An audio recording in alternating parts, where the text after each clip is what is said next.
ജമ്മു കാശ്മീരിലെ വൈഷ്ണോദേവി ക്ഷേത്രത്തിന് സമീപമുണ്ടായ മണ്ണിടിച്ചിലിൽ 30 പേർ മരിച്ചു. നിരവധി പേർക്ക് പരിക്കേറ്റു. മേഖലയിൽ രക്ഷാപ്രവർത്തനം പുരോഗമിക്കുകയാണ്. പഞ്ചാബിലും ഹിമാചലിലും മഴക്കെടുതി അതിരൂക്ഷമാണ്.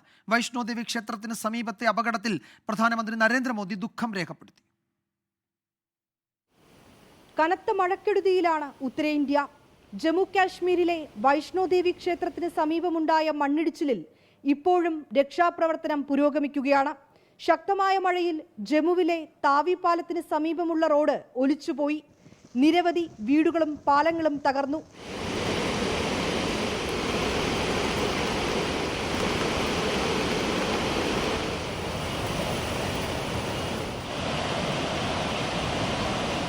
പഞ്ചാബിൽ ഫിറോസ്പൂർ, കപൂർത്തല ജില്ലകളിലാണ് മഴക്കെടുതി രൂക്ഷമായത്.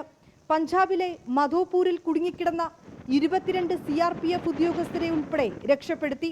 കുടുങ്ങിക്കിടന്നവരെ സുരക്ഷിതയിടങ്ങളിലേക്ക് മാറ്റിയതിന് തൊട്ടു പിന്നാലെ കെട്ടിടം നിലം പതിച്ചു.